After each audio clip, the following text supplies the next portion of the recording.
I wasn't the best hitman in the world, but I was good enough.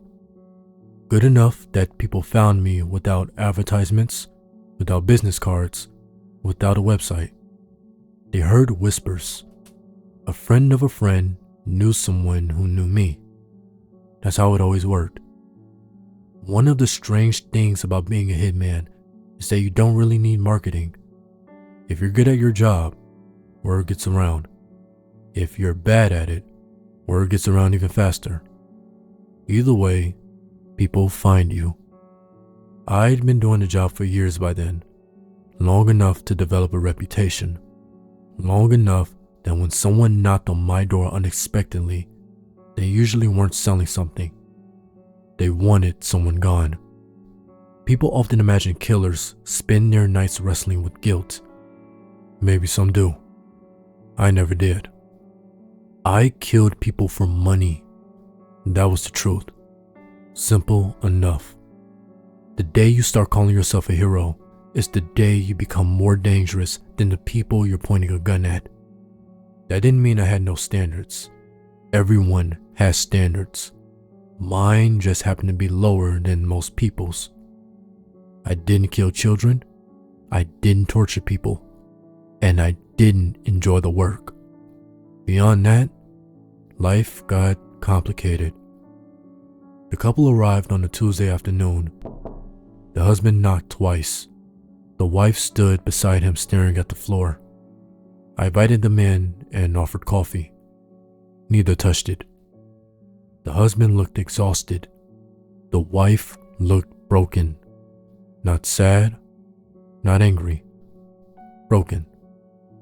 I'd seen enough grief over the years to recognize the difference. Eventually, the husband slid a photograph across the table. A man in his 40s smiled back at me. The kind of smile that immediately made me dislike him. What did he do? I asked. The wife finally spoke. He hurt our daughter. The room became very quiet. There was evidence. I nodded. There were witnesses. I nodded again. The charges were dropped. Of course they were. Money had a way of making problems disappear, especially when those problems were wearing expensive suits. To be honest, I would have done that one for free. Not because I was a good person. Good people don't shoot strangers for money. But everyone has lines, and men who hurt children happen to cross mine. My fee is $5,000. The husband blinked. That's all? Moral compass discount, you could say. For the first time since entering my apartment, he almost smiled. Almost. I spent the next week watching the target. Learning routines was 90% of my job. The actual killing was easy. The man left for work every morning at 8, returned home around 9, drank too much, talked too loudly. His girlfriend looked much younger than him. Every Saturday night, she left around 9 and didn't return until after midnight. The pattern repeated twice. That was all I needed. The following Saturday, I parked 2 streets away and walked the rest. No cameras, no security, no witnesses. Honestly, some people made my job embarrassingly easy. I knocked. Who is it? A voice shouted from inside. I knocked again. Footsteps approached. The door opened. The man looked annoyed, then confused, then frightened. I shot him once in the chest. The suppressor reduced the sound to little more than a cough. He stumbled backward. I shot him again before he hit the floor, at the place where it would hurt the most and drain him out of any sort of pride he still had. The second shot wasn't necessary. I knew that. But sometimes professionalism and personal opinion overlap. That was one of those times. I left before the body stopped moving. The drive home should have been uneventful. Instead, it changed my life. About 30 minutes outside the city, I approached a crossroads and saw someone standing in the middle of it. Not walking, not crossing, standing, waiting for me. I slammed on the brakes. The guy looked young. Hoodie, jeans, hands in his pockets. Normal. At least until he looked at me. Then I noticed his eyes. There was something deeply wrong about them. Not physically. They were just too calm, like he knew how every conversation ended before it began. I got out of the car. Move. The stranger smiled. Hey, John. My stomach tightened. I didn't know him, but he knew me. In my line of work, that was rarely good news. My hand immediately went for my pistol. A second later, I was staring at a banana. I blinked, looked at the banana, looked at him, looked back at the banana. What the fuck? The stranger laughed. Oh, John, you won't be needing your toy. For the first time in years, I felt genuinely nervous. Who are you? He chuckled. Hell, that word follows me around everywhere. The silence stretched. Finally, he sighed. Anyway, John, I'm here to present you with an offer. I don't accept offers from strangers standing in the middle of nowhere. I turned to walk back toward my car. I couldn't move. Not metaphorically, literally. My body simply refused to cooperate. The stranger shrugged. What can I say? I really wanted your attention. That was the moment I stopped pretending he was a normal human being. Okay, I said slowly. What exactly are you? His smile widened. Now we're asking the interesting questions. He stepped closer. Tell me, John, how long do you think you can keep doing what you do before ending up in prison? I shrugged. Eventually, probably. What if I told you that would never happen? That got my attention. What do you want? Friendship. I laughed. Actually laughed, because it was such a ridiculous answer. Friendship? Among other things. He tilted his head. Every now and then I'll give you a name. And then you kill them. That's it. That's it. I mean, you're already doing it, aren't you? I'll also pay you your usual charges if that's a concern. He wasn't wrong. I already killed people. This wasn't asking me to become something new. It was asking me to continue being exactly who I already was. You're wondering where the catch is. There's always a catch. Of course there is. What is it? You'll find out eventually. His smile returned. I should have walked away. Instead, I held out my hand. So, do we have a deal? The stranger's grin became almost childlike. We do. We shook hands. His skin felt impossibly hot and impossibly cold at the same time, like holding fire and ice together. I pulled away quickly.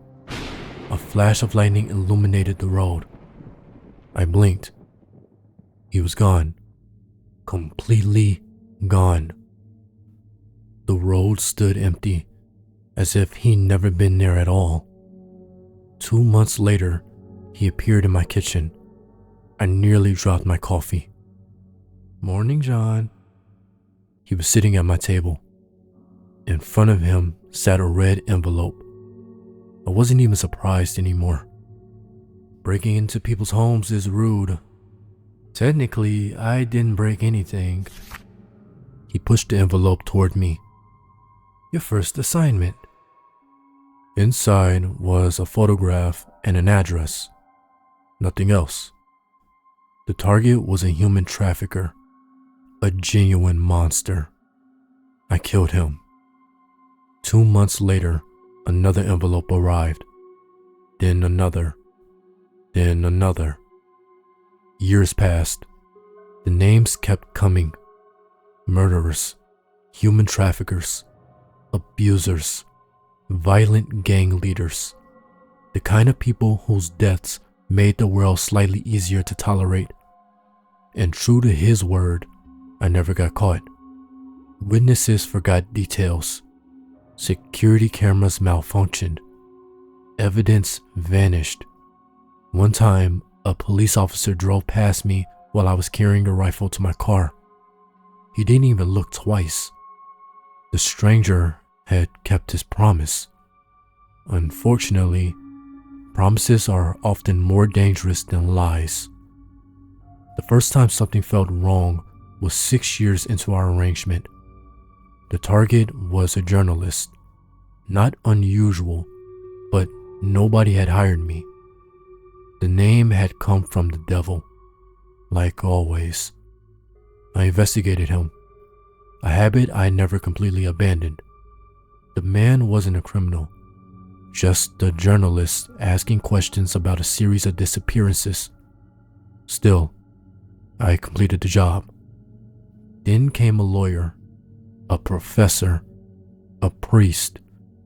Most people think curiosity kills cats. What they don't mention is that it ruins people too. The lawyer had represented people who claimed they had escaped strange agreements. The professor had spent years researching supernatural bargains. The priest had been helping people walk away from them. And the journalist had been investigating disappearances connected to all three. Suddenly, the pattern became impossible to ignore. None of them were connected to each other. They were connected to him. The next time the devil appeared, I was waiting. He materialized in my living room and sat on my couch, without asking, as usual. "Hello, John." "Who are you?" He smiled. "We've known each other for years, and that's still your question?" "Answer it." He leaned back. "Lucifer, Satan, El Diablo, the morning star, the adversary, the tempter." He paused. "I'm probably forgetting a few. That's a lot of names. When you've been around as long as I have, people get creative." I expected to feel something dramatic. Fear, shock, disbelief. Instead, I just sat there. After all the things I'd seen him do over the years, that answer wasn't particularly hard to digest. "You've been using me." The devil laughed. "Of course I have. You could have hired anyone." "I could have. Then why me?" The devil smiled. "You were good at it." I hated how reasonable that answer sounded. Then I asked the question that had been bothering me for months. "How long have you been interfering in my life?" The smile widened.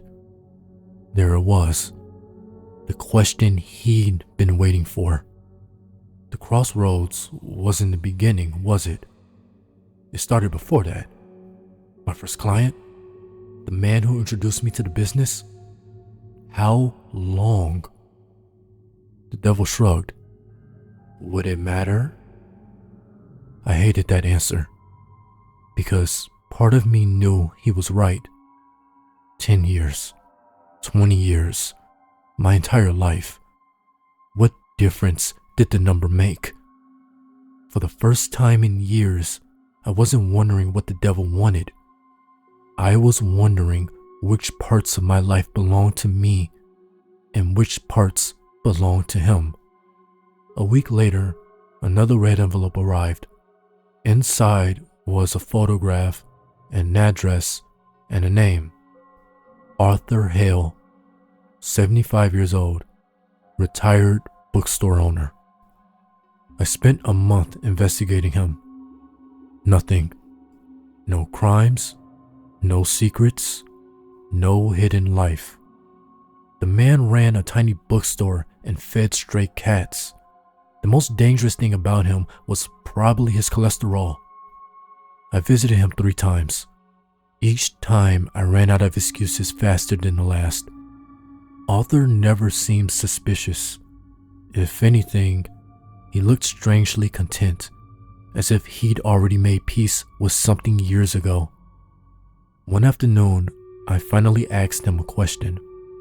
"Do you believe people can change?" Arthur smiled.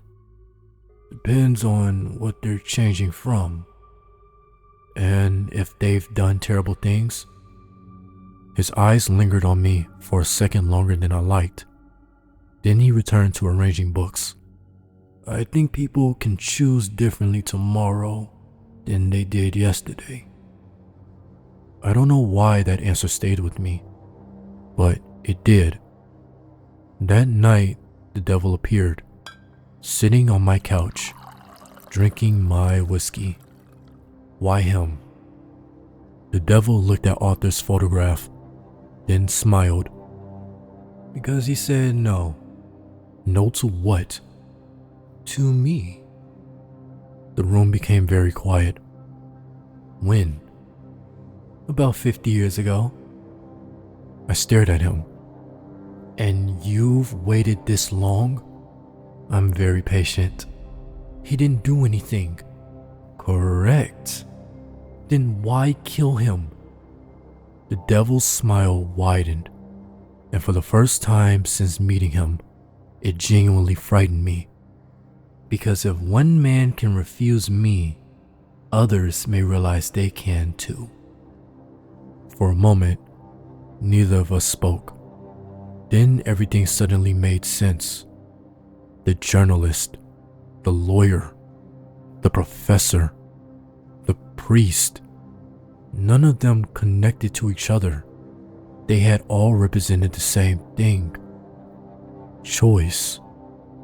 The devil sat back comfortably, like we were discussing the weather. "You know," he said, "most people imagine rebellion is loud. It isn't."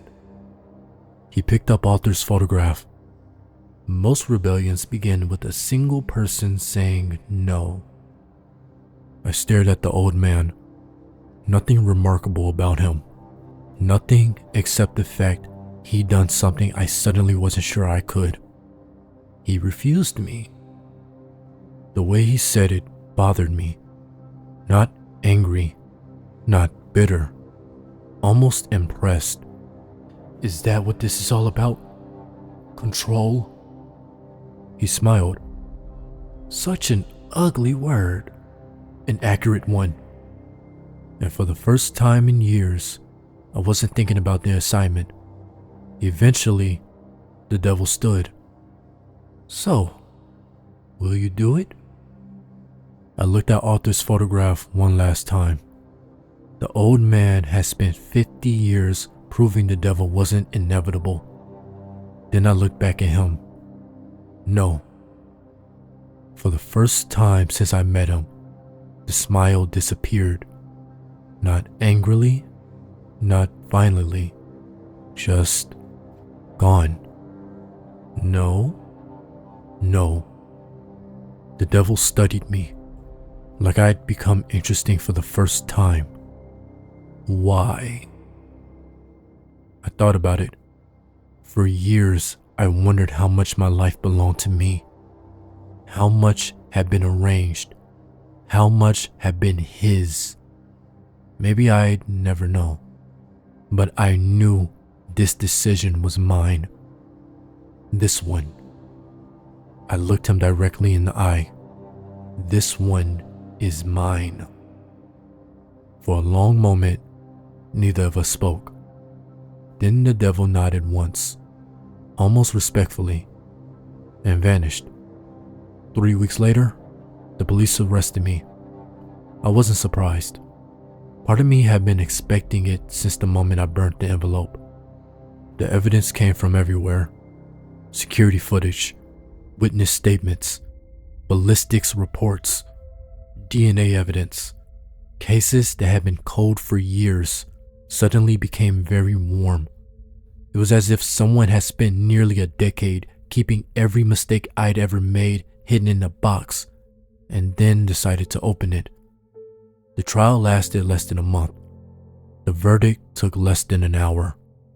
12 counts of murder. Guilty. Life imprisonment. No possibility of parole. The newspapers called me a monster. They weren't entirely wrong. For the first time in years, there were no envelopes waiting for me. No photographs. No names. No assignments. Just consequences. Honest consequences. The kind I'd spent most of my life avoiding. The first few years in prison were difficult. After that, they became routine. Prison has a strange way of shrinking time. Weeks become months. Months become years. Eventually, decades pass so quietly you hardly notice them. I got older. My hair turned gray, then white. The strength slowly left my hands. I sometimes wondered about Arthur, whether he was still alive, whether he still owned the bookstore, whether he had any idea that a murderer had gone to prison because of him. I hoped he never found out. Some things are better left unknown. The older I got, the less I thought about the devil. Not because I'd forgotten him, because there was no point. He had won, at least in most ways. But there was one thing that still gave me comfort. The choice. The one choice that I knew belonged to me. When the devil asked for Arthur Hale, I had said no. Nobody forced me. Nobody manipulated me. Nobody arranged it. I chose. For most people, that wouldn't sound like much. One decision, one refusal, after a lifetime of terrible choices. But for me, it mattered. Maybe more than anything else.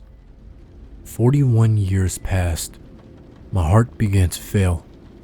The prison doctors told me I didn't have much time left. I thanked them. They seemed surprised. Death had been following me around for most of my life. I was honestly impressed it had taken this long to catch up. Rain tapped softly against the infirmary window. The room smelled of disinfectant and old age. Machines hummed quietly beside my bed. I was watching the rain when I noticed someone sitting in the chair across from me. A familiar hoodie. A familiar smile. Not a day older than when we first met. The devil. Hello, John. I laughed weakly. Took you long enough. I wanted to give you time. For a while, neither of us spoke. The heart monitor continued its steady rhythm. Finally, I looked at him. You know something? The devil raised an eyebrow. What? I smiled. A small smile. The first genuine one I had in years. I think I won. For the first time all evening, he looked surprised. Won? I nodded. You never got Arthur. You spent years using me.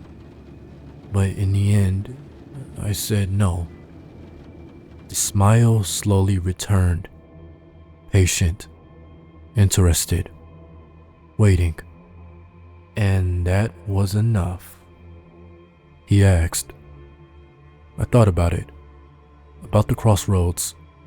About the handshake. About the envelopes. About the prison cell. About the decades. Then I nodded. Yeah. The devil looked at me for a long moment. Then he laughed. Not mockingly. Not cruelly. Genuinely. As if I told him a joke he never heard before. Oh, John. Something about that laugh unsettled me. What? The devil leaned forward. You still think prison was the punishment? The room suddenly felt colder. What are you talking about? His smile widened. Slowly, patiently. Prison was never the punishment. For the first time in 40 years, I felt fear. Real fear. The kind I used to see in other people's eyes. What happens now? The devil stood, adjusted his sleeves, and looked down at me. For the first time, he looked ancient, not old, ancient, like something that had existed long before history began, long before humanity learned to write stories about monsters. The punishment starts when you die. The devil vanished. The monitor beside me continued its rhythm. The rain kept falling. The room stayed exactly as it was. I just lay there, staring at the ceiling, listening to my own heartbeat counting down, waiting for it to stop. The devil's last words sitting in my chest, heavier than any bullet I'd ever taken. I'd spent my whole life not fearing death. Now, for the first time, I was terrified of it.